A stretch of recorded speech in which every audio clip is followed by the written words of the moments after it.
Attending, and it's being recorded, so I'm stating it for the recording, although I'm sure that you can read as well. It is Church of Christ and International Churches of Christ, the Rift and the Repair. This is a two-part class. We're obviously in part one, and we will continue part two after a short break. So our plan is to give you enough time for questions, but the overall gist is that we're going to go through, the first half will be the Rift, what happened between the International Churches of Christ and the Church of Christ, where the International Churches of Christ came from and so forth in the 60s, 70s, and 80s, and 90s, and then get up to about the early 2000s with the International Churches of Christ. End the first class there, move to question time, and then pick up the second class after that. So let me say a moment for a word about each of us and tell you who we are, and whom we represent and whom we do not represent, just to make that very clear. So again, I'm Nick Zola. I teach New Testament here at Pepperdine. This is my third year at Pepperdine. I did my PhD at Baylor University in Waco, Texas, and before that I did a Master's in New Testament at Abilene Christian University, also in Texas. My background is in the International Churches of Christ. So I did not grow up going to church at all, and I became a Christian in high school. I was invited to church in high school in San Diego, and then from there in the San Diego Church of Christ, which is part of the International Churches of Christ. From there, moved to Boston, was part of the Boston Church of Christ. And then from there, went to Abilene Christian, where I started meeting with what in the International Church of Christ was called the Mainline Church of Christ. And then from there, kind of made a transition and discovered more of my family, in a sense, is the way I might put it. And so from that point forward, have had a foot in more parts of the Stone-Campbell restoration movement than I had begun. So did a degree at ACU, continued to meet with the Church of Christ there, went on to Baylor, continued to meet with the Church of Christ there, was hired for my first teaching position at Lincoln Christian University, which is actually part of the independent Christian churches, so another part of the Stone-Campbell movement, and then from there I've come here to Pepperdine. And then Doug will introduce himself as well. I'm Douglas Jacoby. I was not brought up in the church. We went to an Episcopalian church, but the first time I was reached out to was by, this is before there was an ICOC, in what we would call the Crossroads movement. After Duke, I went... Which we'll tell you about, just one. We will. We're going to give you... And the first session will be more content-laden, probably less time for questions, but probably a lot more time in the second one. I think it's going the way we think it will.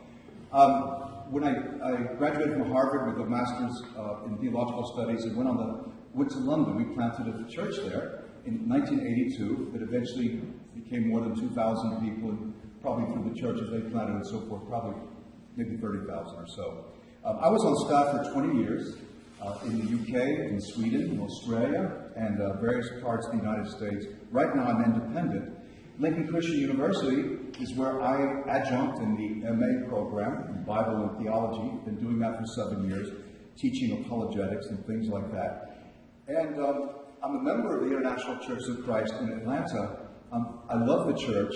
I know so many people. It's been the spiritual home for me almost as far back as I can remember. And honored to speak today. Also, I've had the benefit of visiting hundreds of congregations in the ICOC. Hundreds. So, first-hand knowledge. Yes. Very good. Thank you. I guess let's just end by saying whom we don't represent. Right? So basically anybody else than ourselves. You're not representing me. I'm not representing you. We met about 20 years ago. And so it's important for us to say that, right? So we are not standing here representing either the Churches of Christ or the International Churches of Christ. We are representing ourselves as people who have studied both of these movements to some degree to try to understand where they each came from, why they broke apart, and how they are beginning to come together in certain ways. And that is our goal, as we'll say in just a moment, in terms of what our purposes are today. Real quick, I want to get some thank yous in place. Some of the people are here. Some of them will be listening to this recording later, I have no doubt. And so I wanted to make sure that I acknowledge several people that I had either phone conversations with or face-to-face conversations with to do additional research in addition to other reading research that both of us have done that we've lived through. So Jerry Rushford, who used to run the Pepperdine Bible Lectures, has been very helpful. Jerry Jones, who was in the ICOC for a good time. John Wilson, who is present here. Roger Lamb, who continues to keep records of what the ICOC is moving into and towards. Greg Rutsky, who is working here in Los Angeles in the ICOC. Dave Pocta, who does work various quarters of the ICOC. And then let me thank Mike Koch, who's not present here, but who currently runs the Pepperdine Bible Lectures in Harbor, for giving us this spot on the program. We are grateful to all of that. And then, let us then go on to the meat of what it is that we're doing here, and specifically what we are not doing as well. Here's what I want to say to begin with. We are aware that the International Churches of Christ, the Boston movement, the Crossroads movement, and in its various phases, has caused damage in the past. And we don't want to disregard that damage. We don't want to pretend that that damage has not occurred. We want to acknowledge that. We want to recognize that there may well be people sitting here who have been damaged in some way, and who are still feeling some of that damage and working through some of that damage. It is not our object to erase that, or to overlook that, or to pretend that that didn't occur. And so we want to bring that into the room and make sure that we acknowledge that. At the same time, our focus is not to dwell on the damage particularly or necessarily. Our focus is to acknowledge it and then to see what we can do today to continue in the repair of that damage. And so, our main purpose, Doug will explain then, is education with dialogue. yes. That's the right answer, yes. So we're going to give you some history, because some of you are part of the ICOC or the COC, or maybe you were just intrigued what those initials stood for. You want to find out. So we have to set it in we have to give some history to talk about how these basically end up becoming two movements. And then we'll talk about how they come together. As Jerry Rushford put it, and when was this? This was 2005. Yeah. Renewing an interrupted family conversation. I was leading the International Teachers Seminar in 2006, invited people to speak from the Christian Church and the Church of Christ and the ICOC, and I began by saying, we're brothers. I mean, we're cousins. I mean, how would your kids find out if you say, oh yeah, we have, you have cousins, they live about 2 miles from here. How come you never told me? I'm 30 years old now, I wish I had known. So it's a relational thing. And there's a rapprochement. Yeah, and so then I wanted to use a fancy word here just to address it. But the word, Doug wanted to make sure that I made it clear this was my word and not his word. The word that I thought of as I was approaching all of this is this idea of rapprochement, right? Of coming back together again, a very fancy French word, which simply means drawing near again.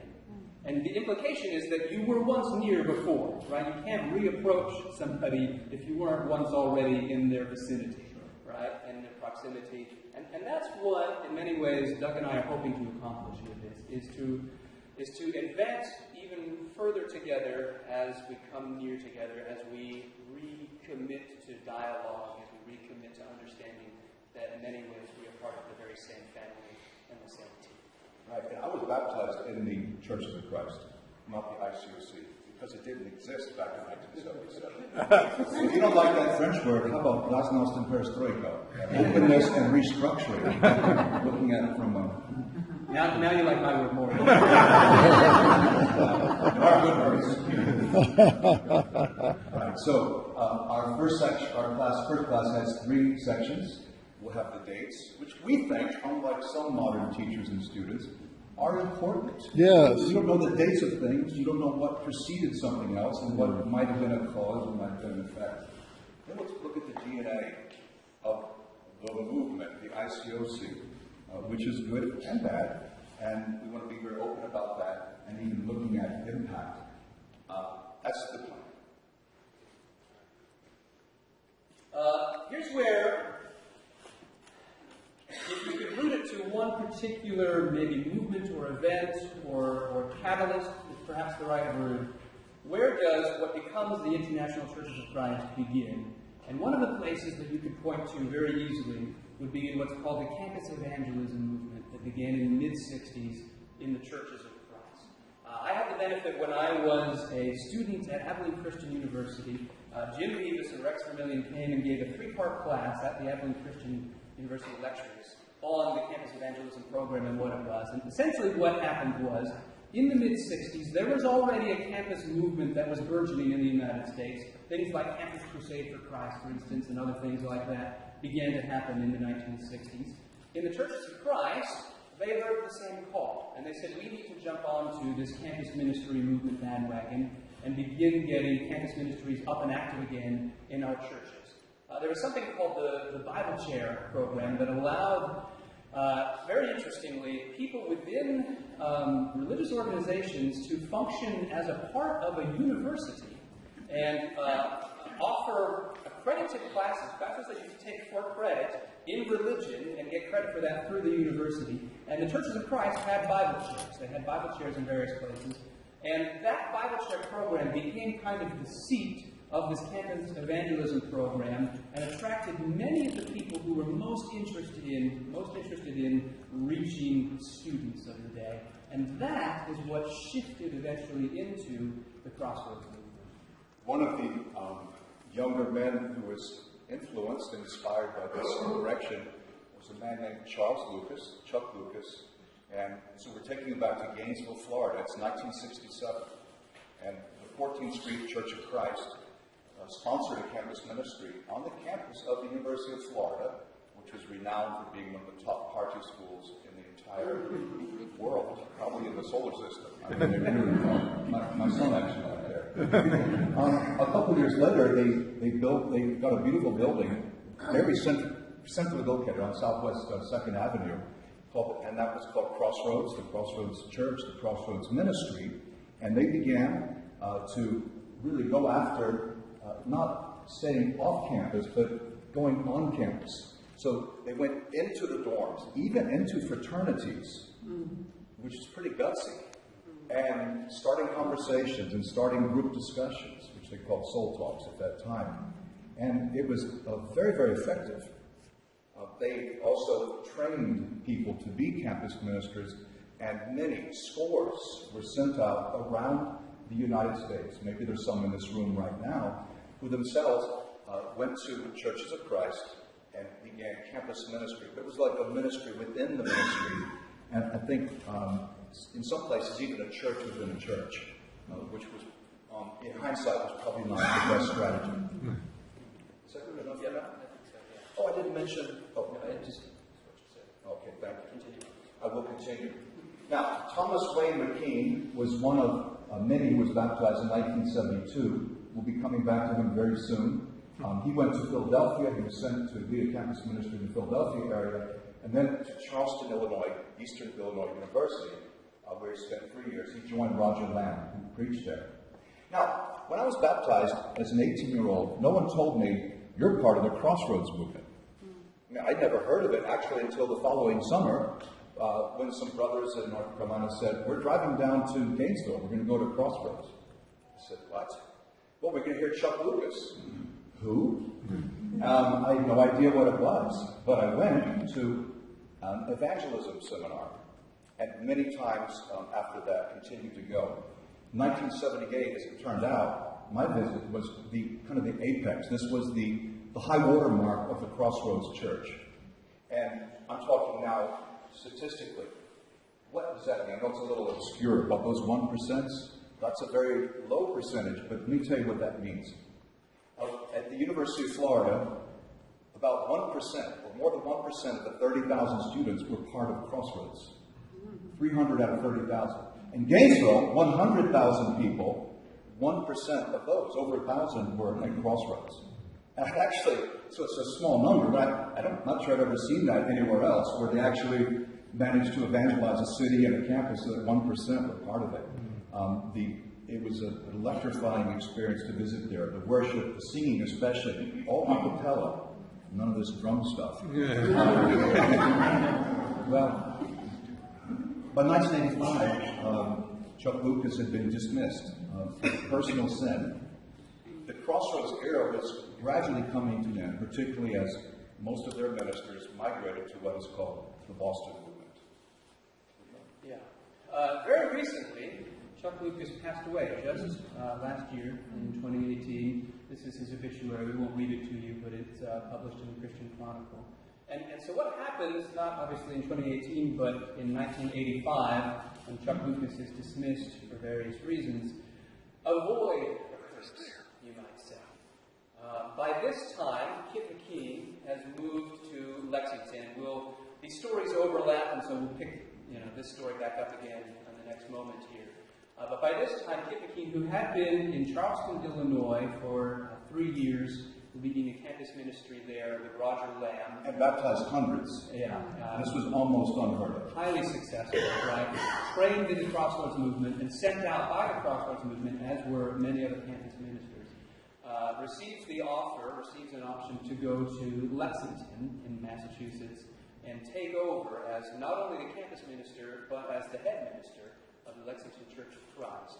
And so he's already been there since 79. When Chuck Lucas is dismissed in 85, you have a series, a network of people who have been connected to this Crossroads group, who have been sent out by Crossroads, who are now all over the country, and who are now, in a sense, looking for a leader, looking for someone else to take over, since Chuck Lucas is no longer present. In fairness, a number of them migrated to Boston in the early 80s, had already been coming. Right. But not everyone was sure what to do. And so we could say, in a sense, this is the point when the Crossroads movement begins to shift into what eventually becomes called the Boston movement, and labeled as the Boston movement. At the end of each of these segments, Doug and I will offer a series of assessments. So here's the end of the Crossroads movement as it transitions into what we'll call the Boston movement. There were various strengths here. There were many strengths. There was an intense amount of Bible study and of prayer in the Crossroads movement. And there was an intense amount of evangelism. Doug mentioned the soul talks, right? I've heard stories about Chuck Lucas or others coming into a classroom to give a presentation or something like that at the University of Florida and saying, raise your hand if you have not yet been invited to a soul talk yet. And one student in this class of I don't know how many, scores and scores of students raised their hands and said, I've never been invited. And Chuck says, I'll speak to you. And so they were highly evangelistic with a sincere intensity. The worship was powerful. It was a youth ministry-driven movement because it had come out of this campus evangelism movement, driven by Campus Crusade and kind of the principles that came from Campus Crusade. Bill Bright was actually Bill Bright is the founder of Campus Crusade. He was an early speaker at the campus evangelism seminars, and so they invited this outside speaker to come and give them the techniques and the programs and so forth. And they had open roles, or more open roles, I'll say, in women's ministry, and we'll see that even more increase when we come to the Boston movement. For example, in the Friday night student devotional, sometimes women would say audible prayers in the presence of men. I know. And it's easy to joke about that now, but in the Churches of Christ at the time, that truly was scandalous. And in fact, that's one of the things that the Crossroads movement got into a great deal of trouble. You see, the Crossroads movement baptized almost all their converts were not from the Church of Christ. They were right out of the world. So they didn't know that women aren't supposed to pass out communion on Sunday. They didn't have some of the baggage that comes along with being part of a known group. Now, here's some of the weaknesses, and you'll see these mirrored as we continue to go. Right? So these are not distinctive only to the Crossroads section at this time. Already at this time, a certain brand of legalism began to emerge. Right? A certain way of doing things that could only be done in that way, and a certain criteria, a set of criteria that needed to be followed or observed or patterned became the pattern there. Along with that, it became very personality-driven.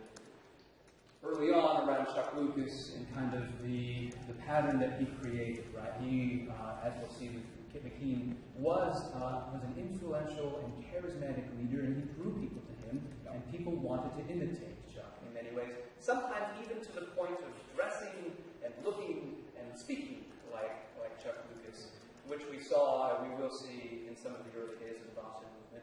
And here's what's interesting, and this is a weakness or a strength depending on how you want to put it, because it'll easily contrast with the Boston movement in a moment.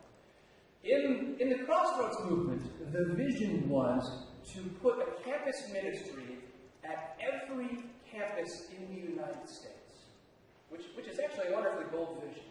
What we'll see in a moment is, in the Boston movement, the vision was to put a church in every country of the world. So we have the Crossroads movement, which wants to put a campus ministry in every campus in the United States, and we have the Boston movement, which wants to put a church in every country in the world. There was also sexual sin, and there were also abusive practices. Some of the damage that makes its way into the Boston movement had its roots in the Crossroads movement. And again, it's not something that we're going to intentionally dwell on, but it is something that we want to acknowledge occurred. This is part of the narrative, and this is part of the background. All right, we can transition then into the next phase. In 1979, Kip McKean, his wife Elena, along with friends of his from Tennessee, Steve and Lisa Johnson, they go to the Boston area, Lexington, and there's symbolism here. Lexington, the beginning, the struggle against the British Revolutionary, and there was a small group who came together and were part of the Lexington Church of Christ, which had been there for a long time, but it was really slowing down and possibly even closing its doors. I remember because I was in my middle year at Duke, and they asked me to come and be what was called the 30 would-be disciples. I thought I was already a Christian, and I think I was, but I wanted to finish up where I was at Duke, and I said, I'll join you soon. I came in 1980. There were elders, Bob Gempel, later Albert, who comes from another local Church of Christ. But there was a paradigm shift, because in the Crossroads movement, the vision, and at the end of my time at Duke, I wanted to be a campus minister. The plan was very clear. You graduate with your undergraduate, you marry your girlfriend, you go to Abilene or Harding, to Church of Christ schools, and you get your master's. And then you find a placement somewhere, probably in the United States. Well, this is a very different paradigm. And I give it, I think, to his credit, to the credit of Kip McKean and like-minded people. Creating a church within a church is not really the ideal way to do this. He wanted the support of the church and said, I'll come to Boston, I'll come to Lexington if the elders and deacons, if you will support me. And we're going to lose some people before we start adding people. He was very frank about that. And I think he was right in foreseeing the future. I came there in 80. By 81, there was a thing called a discipleship study. I was there when he did it. And it was a study that you would do with your non-Christian friends. And also, we saw the favoring of the term disciple to refer to Christians, even though it appears nowhere in the New Testament of Christians except in the book of Acts. It's a couple dozen times. They use brother, friend, and so forth. And so we had a tremendous focus on evangelism. And just as in Kip's prior ministry in Illinois, the things in Boston were just explosive and electric. It was so exciting. It made me so excited. I easily got people to come there from Harvard Divinity School. And the number of baptisms, I remember when we first went there, the campus ministry, the ministry training program did a project. We researched all the universities in the world. And we heard cities I'd never come across before, but cities of 5 million or 10 million that were probably significant. And the vision was international really from the very beginning. Lexington was a small building, eventually renamed the Boston Church of Christ. Should I mention any of these other things here? No, I think we covered it well. I'll add to this. So what happens is they outgrow the Lexington Church of Christ, right? You can speak to this as well as I can. Very interestingly, the Lexington Church of Christ purchases a building in Boston, so they're no longer in Lexington. And so they can't call themselves the Lexington Church of Christ. Technically, they went to Arlington after for a couple of years, and then... Yeah. Before they move into that building, the building burns down. And one of the innovations, and the Boston movement and the International Church of Christ, we would say one of the strengths was its ability to innovate. one of the innovations and one of the ways that it moves away from the churches of Christ is to say, we don't need a building anymore. In fact, we can put far more of our financial resources into mission work and into other kind of benevolence work eventually, and into the work of taking care of the ministry, if we don't need to sink all of that funding into a building itself. And so in many ways, almost by accident to some degree, what happens... Unless it was arson. Is there anything you'd like to say? Wasn't me. I was living in London at the time. That what happens is that they shift over to this new model, which becomes the model of the International Churches of Christ, and a defining model that differentiates it from the Churches of Christ. Now, something else that Doug hinted at that I think is worth just making explicit is one of the moments, or one of the key turning points that happens here, is that rather than plant a church within a church, right? So rather than send a campus minister to an existing Church of Christ to work within that Church of Christ and to bring about reform and change, there's a moment sometime in the early 80s where it becomes clear to Kit McKean and to others involved that this will be far more effective if we start our own churches. That we cannot, as Jesus perhaps might have put it, pour new wine into old wineskins. And so what we need to do is begin planting our own churches, which is some of the churches that we put here on the list that you can see. These are the early ones. The earliest ones, and they go on and on from here.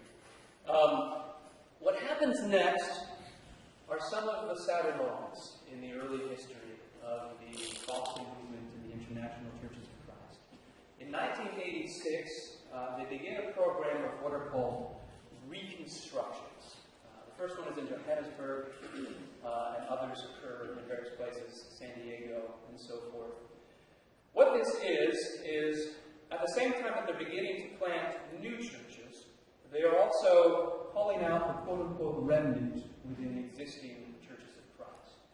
And so they find churches of Christ that already exist whose leaders are persuaded towards what Kit McKean and the Boston movement is doing, and are willing to tie themselves in.